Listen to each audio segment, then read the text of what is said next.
Alastair Crooke. This is what liberal war fever looks like. Ukraine may be many things, but a gospel of democracy? We all know that the Western media's Ukraine coverage has been highly charged, playing on Western feelings of sympathy for some underdog victims, and directing feelings towards a moral outrage that insists, even demands, retribution and punishment for the perceived perpetrators. David Brooks in the New York Times elevates this feeling of guilt to higher planes. The creed of liberalism is getting a second wind, and has reminded us not only what it looks like to believe in democracy, the liberal order and national honor, but also to act bravely on behalf of these things. They've reminded us how the setbacks may have caused us to doubt and be passive about the gospel of democracy. But despite all our failings, the gospel is still glowingly true. Ukraine may be many things, but a gospel of democracy? Every serious crisis, of course, is also an opportunity for mythopoesis, especially at a time of enemy, when a dispirited less than half of a society believes that their country is not invested in them and that the economic and political systems, and the people who run them, are stacked against them, no matter what you do. The Anglo-American establishment has proved adept at intuiting that owing to such enemy and erosion of our sacred canopy, a noble lie can be used to give a rules-based order a last gasp. Its inherent power can be harnessed to generate the outrageous casus belli for global liberalism. After all, what better unifying force than the grand American project of war to energize one's desire for a reappropriated national significance? The West has taken dominance of the information space to new heights, consolidating the media, tightening its hold on information, marginalizing the few investigative journalists that remain, and nullifying skepticism as examples of appeasement, or of Putinism. Freedom of online thought is disallowed, selective broadcast perspectives are removed or allowed, for example, pro-neo-Nazi sympathies and politically charged violence against Russians and Russia, and a monopoly over truth is established.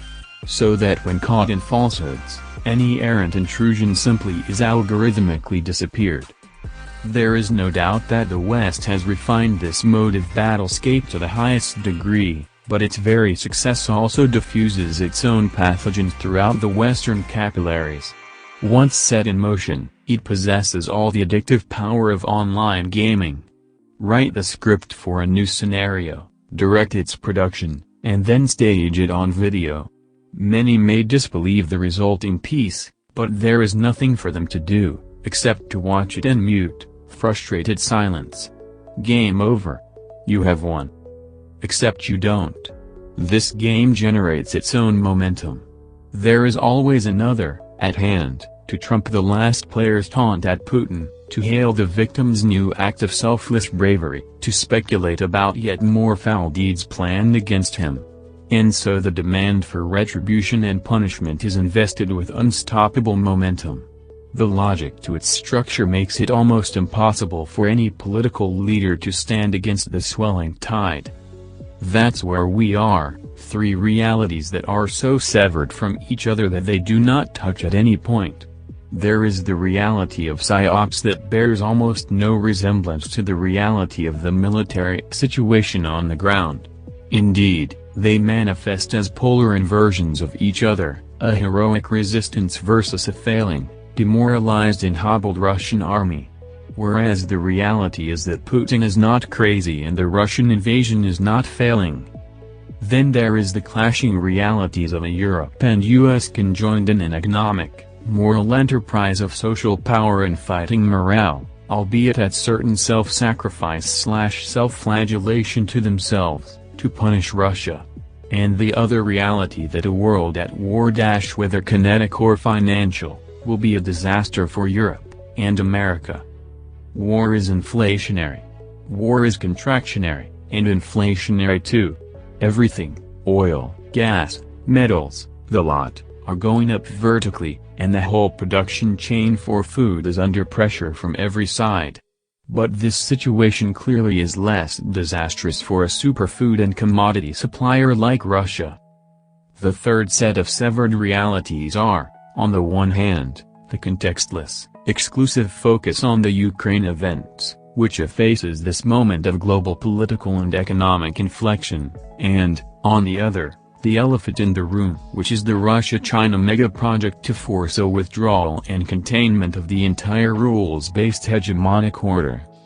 There are other severed realities out there, such as the one about Russia isolated and shunned versus the reality that much of the planet does not support US and European punitive sanctions, but never mind that.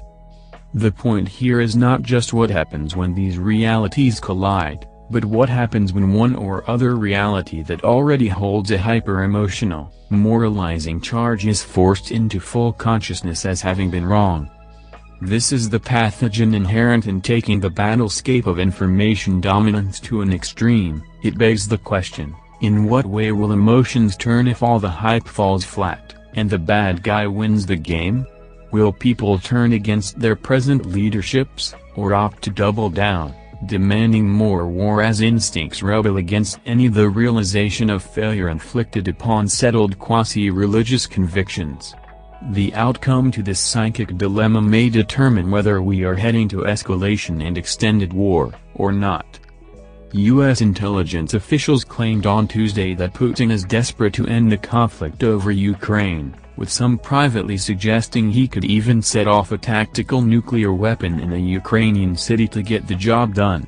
Fueled by his disappointments, Putin could resort to using a small nuke, Russian doctrine holds that you escalate to de-escalate, and so I think the risk would rise, according to the doctrine. CIA director, and former U.S. ambassador to Moscow, Burns said.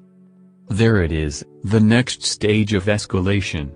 This now is being attributed to Putin, but the point is that it has been put out there very publicly by the CIA. Is this ground preparation?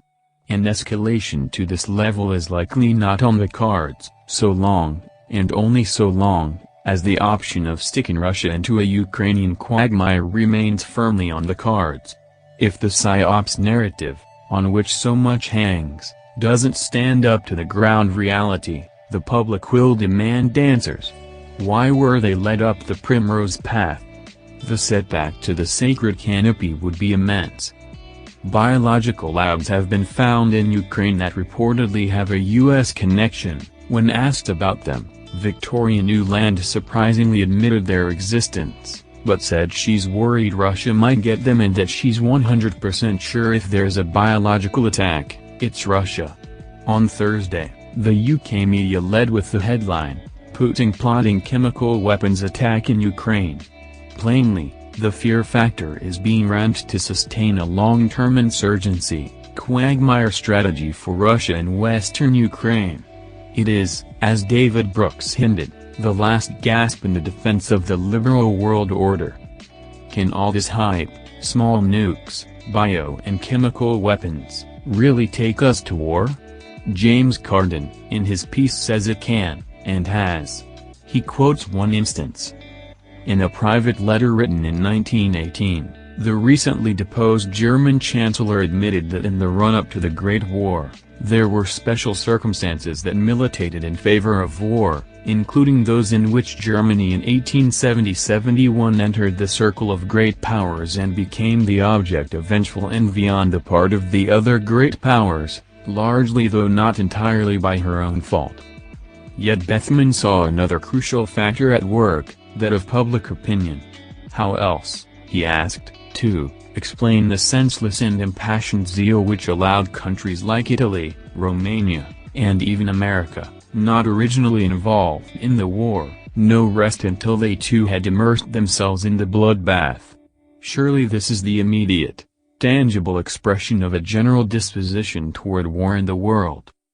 Against the prospect that Putin may achieve his aims, short of general war, how might Europe and America react? They might react very differently. Fiercely, we must recall that one object of this war fever always was to bind Europe to the US, and into NATO, and to prevent Russia-China co-opting Europe into the Great Asian Heartland Economic Integration Project, thus leaving the US as an isolated maritime island, strategically speaking.